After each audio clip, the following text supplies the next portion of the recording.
నా యజమానుని యొక్క బాధ నేను చూడలేకపోతున్నాను. ఇతనికి కలిగినటువంటి కుష్ఠరోగమును పోగొట్టగలిగినటువంటి దైవ సేవకుడు సోమ్రోన్లో ఉన్నాడు. అతడు నా యజమానిని కూడా కుష్ఠరోగాన్ని పోగొట్టగలడు.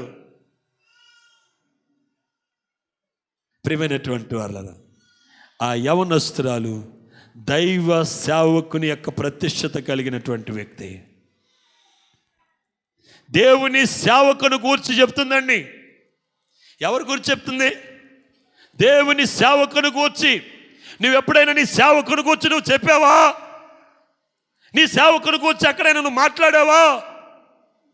నువ్వు సేవకుని గణపరచకపోతే, నీ కోసం ప్రార్థన చేసి నీ కోసం ఉపవాసం ఉండి నీ సేవకుని నువ్వు గణపరచకపోతే దేవుడు నిన్ను గణపరచడు. ఆ చిన్నది అంటుంది, అయ్యా నీవు సోమ్రోనులో ఉన్న దైవ సేవకుని దగ్గరికి వెళ్తే అతడు నీ కుష్ఠరోగాన్ని ఏం చేస్తాడు?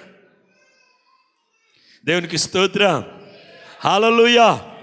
గట్టిగా చెబుతామా? వెంటనే నయమాన్ ఎక్కడికి బయలుదేరాడండి? ఎక్కడ బయలుదేరాడు? ఎలీషా గారి దగ్గరికి బయలుదేరాడు. ఈయన ఎక్కడున్నాడు?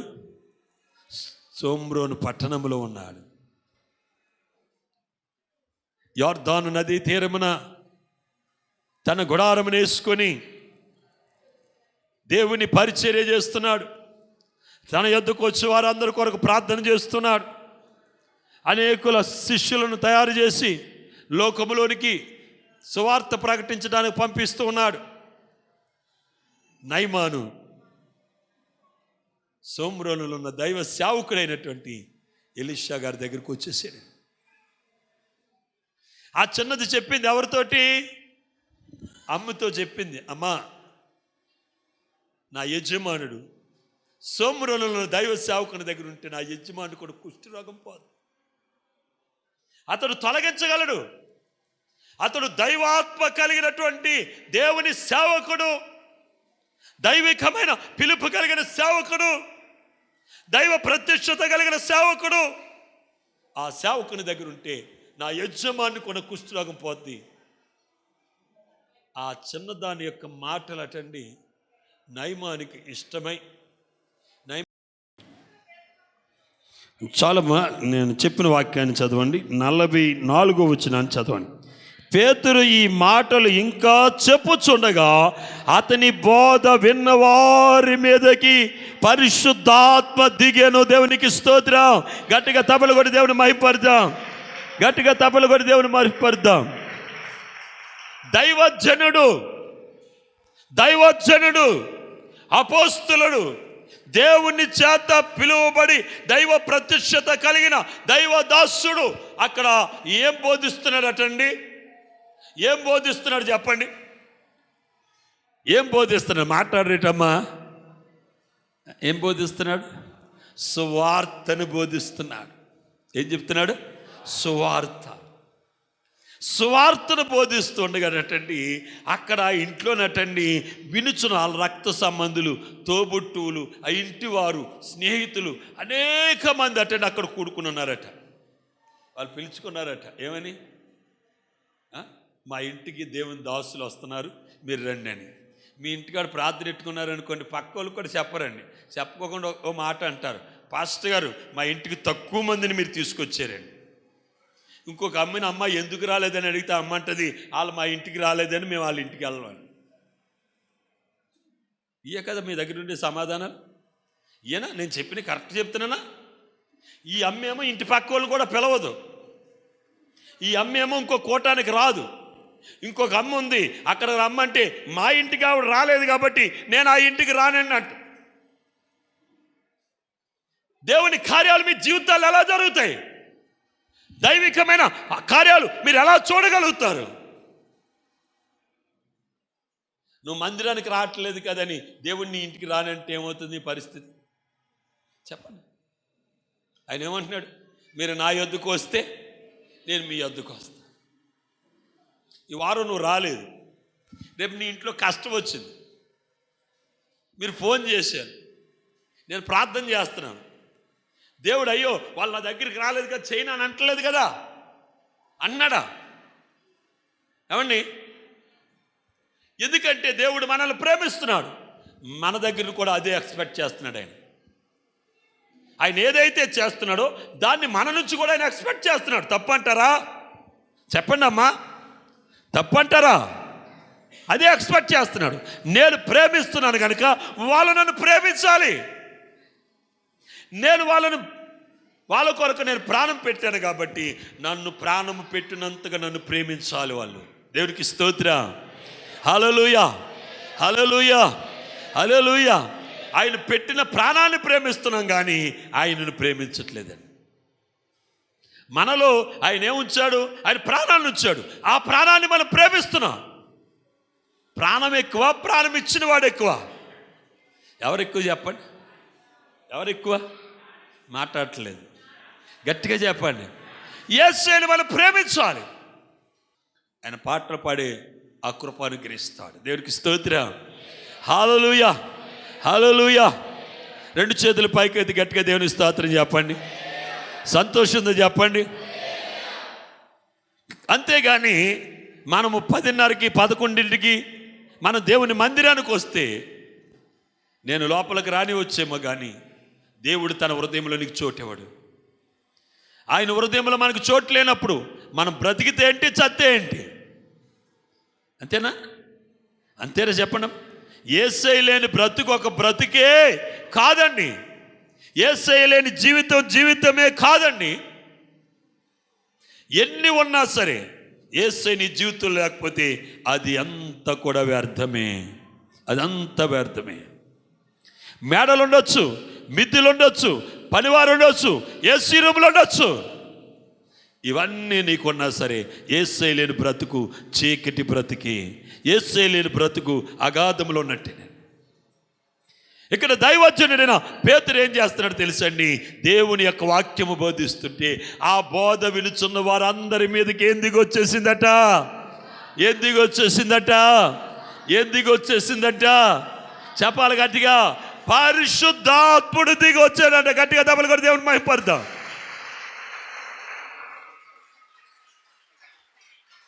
వాక్యం వింటూ ఉండగా నీలోకి ఎవరు రావాలి? ప్రియమైన ఒక విషయం చెప్పనా?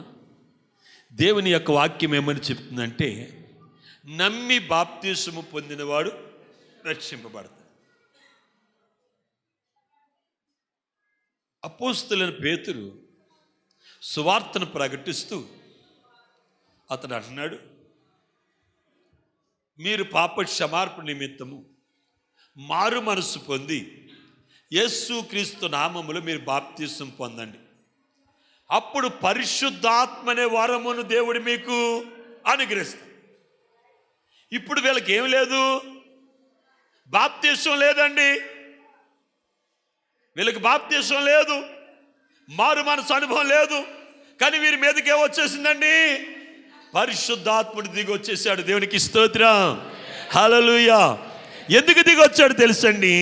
దైవజనుని యొక్క ప్రత్యక్షత ద్వారా, దైవజనుని ద్వారా, దేవుడు చెప్తున్న మాటలు వినుట ద్వారా. దేవుడు అటండి ఎవరితో కూడా డైరెక్ట్గా మాట్లాడటండి. ఎవరితో మాట్లాడాడు? ఎవరి ద్వారా మాట్లాడతాడు? ఎవరితో మాట్లాడతాడు చెప్పాలి. దేవుని దాసుని ద్వారా ఆయన మాట్లాడతాడండి. ఎవరి ద్వారా? దేవుని దాసుని ద్వారానండి. దాసునికి ఉన్నటువంటి ధన్యత దేవదూత కూడా. దేవునికి స్తోత్రం. హల్లెలూయా, హల్లెలూయా. దూతలకు లేని భాగ్యము, దూతలకు లేని ధన్యత ఎవరికొని తెలుసండి? దేవుని సేవకునికుంది. ఇక్కడ అపోస్తులైనటువంటి పేతురు దేవుని యొక్క వాక్యమును బోధిస్తున్నాడండి. పేతురు ఈ మాటలు ఇంకా ఇంకా ఇంకా ఇంకా ఇంకా ఇంకా చెప్పుచుండగా అతని బోధ విన్న వారందరి మీదకి పరిశుద్ధాత్మ దిగి వచ్చెను. దేవునికి స్తోత్రం. హల్లెలూయా, హల్లెలూయా. పరిశుద్ధాత్మ దిగి వచ్చి వారు ఏం చేస్తున్నారట? అన్య భాషలతో అన్య భాషలతో మీరు దేవుణ్ణి అడగాలండి. నాకు పరిశుద్ధాత్మ కావాలి, నేను అన్ని భాషల్లో మాట్లాడాలి. భాషలతో మాట్లాడేవాడు ఎవరితో మాట్లాడుతున్నాడండి? చెప్పాలి గట్టిగా. ఎవరితో మాట్లాడుతున్నాడు? ఎవరితో మాట్లాడుతున్నాడు? నువ్వు దేవునితో మాట్లాడాలంటే నీకు ఏ వరం కావాలి? ఏ వరం కావాలి నీకు? పరిశుద్ధాత్మ వరం కావాలి. నువ్వు పరిశుద్ధాత్మను పొందుకుంటే నువ్వేం చేస్తావు తెలుసండి? భాషలతో నువ్వు మాట్లాడగలుగుతావు. ఇక్కడ అటండి, సున్నతి పొందని వారిలో పేతురుతో కూడా వచ్చిన విశ్వాసులందరూ, పేతురు అక్కడే రాలేదండి, ఆయనతో పాటు కొంతమంది భక్తులు వచ్చేసారు. ఇటలీ పటాలంలో ఉన్నటువంటి ఆ కొర్నేలు ఇంటి వారికి అతని స్నేహితులు వీరెవరు సున్నతి పొందిన వారు, దేవునికి సంబంధించిన వారు కాదు, అన్యజనులండి. వారి మీదకి ఏం దిగి వచ్చిందటండి? పరిశుద్ధాత్మ దిగి వచ్చింది. ఎందుకు పరిశుద్ధాత్మ దిగి వచ్చాడంటే, పేతురు వారికి బోధిస్తూ ఉండగా ఆ బోధ వారు శ్రద్ధగా వింటారు. ఆ బోధ వారు హృదయాలకు హత్తుకున్నది. ఆ బోధ ద్వారా వారి హృదయాలు ఏమవుతున్నాయండి? తెరవబడుతున్నాయండి. అంతే, దేవుడు తన ఆత్మను వారి మీదకి పంపించాడు, పరిశుద్ధాత్మను పంపించాడు. పేతురు బోధించిన బోధ దూత బోధించలేదా? ఏమండి, దూత బోధించవచ్చు కదా ఈ మాటలు, దూత చెప్పవచ్చు కదా, కానీ దూతకు ఆ యోగ్యత లేదు. దేవునికి స్తోత్రం, హల్లెలూయా. ఈ లోకములో ఎవరైతే పిలువబడతారో, దైవాభిషేకం కలుగుతుందో, ఆ దైవ సేవకునికి మాత్రమే దేవుడిచ్చాడు. మీకోసం దేవుని సేవకుడు ప్రార్థన చేస్తేనే మీ జీవితాల్లో ఏమో జరుగుతాయి? చెప్పండి గట్టిగా. ఎవడు పడితే వాడు ప్రార్థన చేస్తే ఆ ప్రార్థన దేవుని దగ్గరికి వెళ్ళదండి. దేవుడు ఏం చెప్తున్నాడు తెలుసా? కొర్నేలితోటి, నువ్వు ప్రార్థన చేసి వినపడదు కదా, నువ్వు ఎలాగుండు అలాగుండు సువార్త దేవుడు ప్రకటించాడా? చెప్పండి. సువార్త, కొర్నేలి భక్తి బాగుంది, కొర్నేలి భయం బాగుంది, కొర్నేలి ధర్మకార్యాలు బాగున్నాయి, కొర్నేలి ప్రార్థన బాగుంది. అంటే కొర్నేలి జీవితం అంతా కూడా ఎలాగుందండి? దేవునికి ఇష్టకరంగా ఉంది. అతనే కాదు, అతని ఇంట్లో వాళ్ళందరూ కూడా, అతని ఇంట్లో వాళ్ళందరూ కూడా, ఇంటి వారందరూ కూడా ఒకే రకంగా ఉన్నారండి. వాళ్ళందరికీ దేవుడు ఒకే సర్టిఫికెట్ ఇచ్చాడు. A certificate? మీరు యోగ్యులు, మీరు ధన్యులు. వాళ్ళకి దేవుడు ఇచ్చిన సర్టిఫికెట్ ఏంటి? మీరు యోగ్యులు, మీరు మామూలు కాదు, మీరు చాలా మంచోళ్ళు. ఎంత మంచోళ్ళు అంటే పరలోకములో ప్రవేశించడానికి పూర్తి అర్హత మీకు. అయితే మీకున్న కొద్దివేటంటే దైవ సేవకుని యొక్క ప్రత్యక్షత లేదు కనుక సేవకుని పిలువనంపించుకోండి. ఎవరిని? సేవకుని పిలువనంపించుకోండి. సేవకుడు పిలుచుకున్నారండి. సేవకుడు వచ్చాడు, ప్రార్థన చేశాడు, వాక్యం చెప్పాడు, అంతే. వారి మీదకి ఎందుకు వచ్చేసిందండి? వారి మీదకి ఎందుకు వచ్చే? పరిశుద్ధాత్మ దిగి వచ్చేసింది. వారు ఏం చేస్తున్నారంటే వారి భాషలో కాదండి, అన్య భాషలు మాట్లాడటం మొదలెట్టారట. అన్ని భాషలు మాట్లాడాలంటే మన మీదకి ఏమి రావాలి? గట్టిగా చెప్పండి అమ్మా, గట్టిగా చెప్పాలి. పరిశుద్ధాత్మను పొందుకుంటేనే. వీళ్ళు ఎంతమంది నేను పరిశుద్ధాత్మను పొందుకున్నాను చెప్పండి? వీళ్ళు ఎంతమందికి పరిశుద్ధాత్మ ఉంది? ఎంతమందికి పరిశుద్ధాత్మ ఉంది? ఎంతమంది భాషల్లో మాట్లాడి చెప్పండి. అమ్మా నువ్వు చెయ్యత్వా? దేవునికి స్తోత్రం, హల్లెలూయా, హల్లెలూయా. పరిశుద్ధాత్మను పొందినవాడు ఏం చేస్తాడు తెలుసని? భాషలతో మాట్లాడతాడు. భాషలతో మాట్లాడేవాడు ఎవరితో మాట్లాడుతున్నాడండి? ఎవరితో మాట్లాడుతున్నాడు? దేవునితో మాట్లాడుతున్నాడు. ఈ సువార్తను విన్న తర్వాత వాళ్ళందరూ ఏమయ్యారట తెలుసండి? బాప్తీసం పొందేశారటండి. ఏం పొందారు? బాప్తీసం పొందేసి దేవుని దాసుడైనటువంటి పేతురుని అంటున్నాడు, అయ్యగారు మీరు కొంతకాలం మాతో ఉండాలి, కొంతకాలం మాతో ఉండాలి మీరు. ప్రియమైనటువంటి వాళ్ళరా, యేసుక్రీస్తు ప్రభు ఒక మాట చెప్పాడు, మిమ్మల్ని ఎవరైనా చేర్చుకుంటే నన్ను చేర్చుకుంది. అంటే ఎవరి గురించి చెప్పాడండి ఇది? ఎవరి గురించి చెప్పాడు? సేవకుని గురించే కదా. శిష్యులంటే ఎవరు? సేవకులే కదా. అంటే దైవ సేవకుని మీరు చేర్చుకుంటే ఎవరిని చేర్చుకున్నట్టు? దేవుని చేర్చుకున్నాడు. దైవజనుని మాట అంటే మీ మాట ఎవరైతే ఉంటారో వారు నా మాట విన్నట్టు. ఈరోజు మనం ఎంత సాక్షార్థకంగా ఉన్నామంటే మన కొరకు ప్రార్థన చేసిన వారు, మనల్ని నడిపించిన వారు. దేవునికి స్తోత్రం. అలాగే మన బిడ్డలు మనం ఏం చేయాలి? నడిపించాలి. అది ఆశీర్వాదం. భోజాది గారి ఇంటికి ఎవరో చుట్టాలు వచ్చారు. ఆ చుట్టాల అమ్మాయి వచ్చిందని వాళ్ళ అబ్బాయిని కూడా ఇంటికాడ పెట్టేసి వాళ్ళిద్దరు రావచ్చు. అమ్మాయిని కూడా ఎందుకు మందిరానికి తీసుకొచ్చారు? ఈ వాక్యం ద్వారా ఆ బిడ్డ కొంచెమైనా దేవుని తెలుసుకుంటే అది మనకి ఆశీర్వాదం, బిడ్డకి ఆశీర్వాదం అని ఆశ. మీరేం చేస్తారు? చుట్టాలు వస్తే మానేసి, చుట్టాలు వస్తే ఏం చేస్తారు మీరు?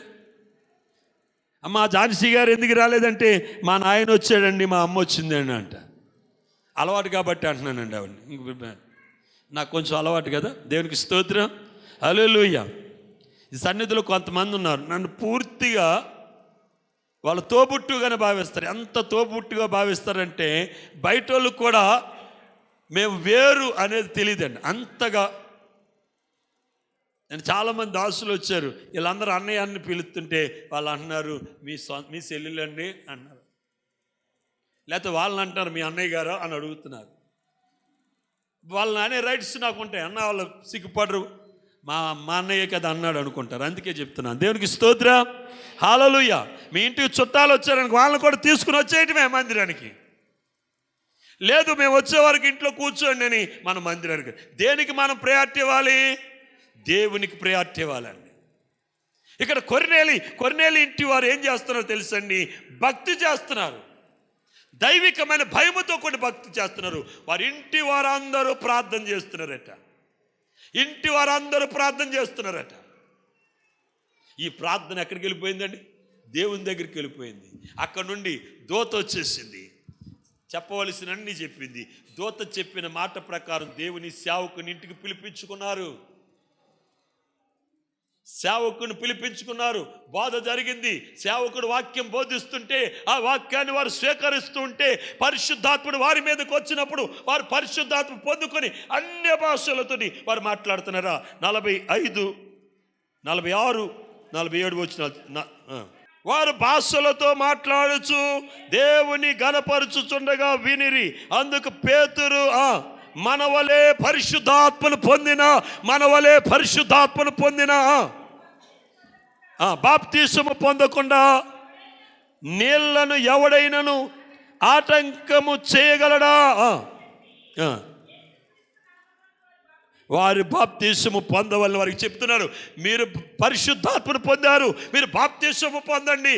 ఇక్కడ అనేక మందికి బాప్తిసము లేని ప్రజలకు ప్రతి నిత్యము బోధిస్తున్న బోధ ఏంటండి? మీరు బాప్తిసము పొందండి. ఆ మాటకు అయింటి వారందరూ ప్రభువైనటువంటి యేసుక్రీస్తు నామములు ఆ బోధ విన్న వారందరూ, ఆ ఇంటి వారితో ఆ బోధ విన్న వారందరూ కూడా ఏం పొందుకున్నారండి? బాప్తిసము పొందుకున్నారు. వారు అంటున్నారట, కొన్ని రోజులు మాతో ఉండాలయ్యా అని ఆయన బతిమాలుకుంటే కొన్ని దినములు వారి యొద్ద ఉండడానికి పేతురు గారు ఇష్టపడ్డారు. దేవునికి స్తోత్రం. హల్లెలూయా. నీ జీవితంలో దైవ సేవకుని యొక్క ప్రత్యక్షత చాలా ముఖ్యమైన పాత్ర వహిస్తుందండి. ఒక విషయాన్ని మీకు బైబిల్లో మీకు గుర్తు చేస్తా. మనందరికీ కూడా సౌలు గారు తెలుసు. ఎవరు? మహారాజు అయినటువంటి సౌలు. అమ్మ వినండి. సోమరోనికి వచ్చాడు. సోమరోలో దైవజనుని కుటీరం బయట నిలబడ్డప్పుడు సేవకులు లోపల నుంచి కౌరు పెట్టాడు. నయమాను వచ్చాడని తన శిష్యుడు చెప్పాడు ఎలీషా గారు. ఆయన ప్రార్థనలో ఉండి అతను వెళ్ళి యోర్దాను నదిలో 7 మార్లు స్నానం చేయమని, నాకు తెలుసు అతనికి ఎందుకు వచ్చాడు. ఎందుకంటే రాజు దగ్గర కూడా కౌరప్పి పెట్టాడు. నీ దగ్గరికి వస్తున్నటువంటి ఆ నయమాన్ నా దగ్గరికి పంపించి రాజు దగ్గర కౌరు పెట్టాడు సిరియా రాజు. నేను మా యొక్క సైన్యాధిపతిని పంపుతున్నాను నీ దగ్గరికి, వాడికి కలిగిన కుష్ఠరోగం పోగొట్టాలని ఒక వర్తమానం పంపాడు. రాజు బట్టలు చింపుకుని ఏమంటున్నాడు తెలుసా?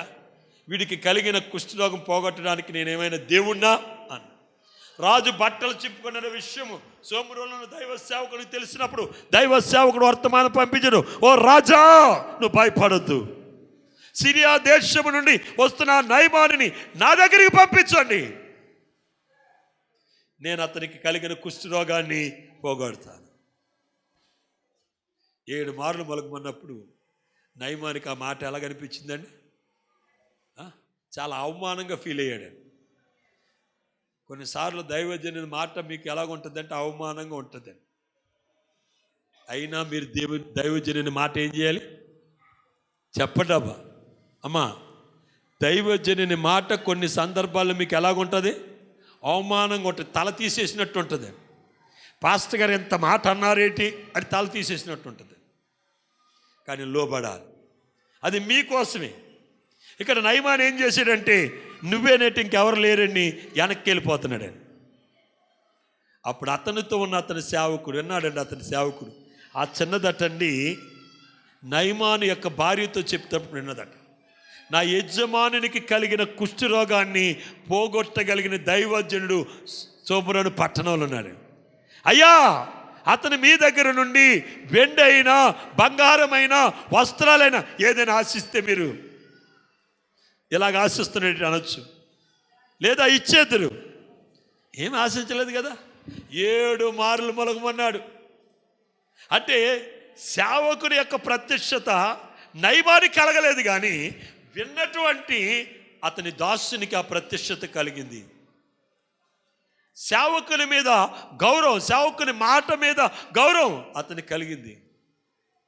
వెనక్కి వచ్చేసారండి, యొర్దాను నదిలో పడిపోయారు. మాట వినకోకుండా వెళ్ళిపోయినప్పుడు తన కుష్ఠరోగం తనతో పాటే వెళ్ళిపోయింది. ఇప్పుడు వెనకకు వచ్చి మాటకు లోబడి యొర్దాను నదులు ములుగుతున్నారు. 1 సారి 2 సార్లు 3 సార్లు 4 సార్లు 5 సార్లు 6 సార్లు 7వ సారి ములగ్గాని అతని చర్మంలో మార్పు వచ్చేసిందండి. అతని దేహం అటండి ఊడిపోయి పైనుండి అటండి దేహము తొడగబడుతుంది అనుభవం పొందాడు. మరలా తల్లి గర్భములోకి వెళ్ళినప్పుడు ఆ తల్లి గర్భములో ఒక శిశువుకు ఎలాగైతే శరీరము కూర్చబడుతుందో, ఒక శిశువుకు శరీరం ఎలాగైతే కూర్చబడుతుందో ఆ రీతిగా అతని శరీరము కూర్చబడిందటండి. నూతన శరీరం వచ్చేసిందట. దేవునికి స్తోత్రం కలుగును గాక. గట్టిగా తపలు కొడి దేవుని మహింపరుద్దాం. గట్టిగా తపలు కొడి దేవుని మహింపరుద్దాం. దైవికమైన కార్యము సేవకుని యొక్క మాట వినుట ద్వారా కలిగింది. ప్రియ దైవ జనాంగమా, మీరు దైవ సేవకుని మాట ఏం చేయాలి? వినాలి. వద్దన్న పని చేయకు, వెళ్ళొద్దన్న కాడికి వెళ్ళకూడదు, చేయొద్దన్న పని చేయకూడదు. దైవజనుని మాట దేవుని మాట. మాటకు లోబడ్డప్పుడు సౌలు ఇజ్రాయేలుకు రాజయ్యాడు. మాటను మీరినప్పుడు రాజ్యాన్ని కోల్పోయాడు. మాట వినుకోకుండా వెళ్ళిపోయినప్పుడు తన రోగము తనతో పాటు వెళ్ళింది. దైవజనుని మాట విన్నప్పుడు నయమానుకున్న రోగం పోయింది. దైవజనుడు ఇంటికి రావటాన్ని బట్టి కొర్నేలి ఇంటికి ఏమొచ్చింది? కొర్నేలి ఇంటికి ఏమొచ్చింది? గట్టిగా చెప్పాలి. కొర్నేలి ఇంటికి ఏమొచ్చింది? రక్షణ అనే మాట చెప్పండి గట్టిగా. కొర్నేలి ఇంటికి ఏమొచ్చింది? రక్షణ. నీ సేవకుడు నీ ఇంట్లో అడుగు పెట్టాడంటే నీకు రక్షణ కలుగుతుంది, నీకు ఆశీర్వాదం కలుగుతుంది, నీకు మేలు కలుగుతుంది, నువ్వు అభివృద్ధి పొందుతావు. ఈ విషయమే కదా ప్రభు చెప్పాడు తన శిష్యులతో. ఈ విషయమే కదండి. వాళ్ళు కొన్ని చోట్లటండి ప్రజలు చేర్చుకోకుండా అవమానపడితే బాధపడుతుంటాను. మీరు బాధపడకండి. వాళ్ళు మిమ్మల్ని ఎవరైనా తిడుతున్నారు అనుకోండి, అది మిమ్మల్ని కాదు. ఎవరు తిడుతున్నారు? ప్రతి ఒక్కరు అర్థం చేసుకోవాలి. ఈరోజు ఈ మధ్యాహ్న కాలం అర్థం చేసుకోవాలి.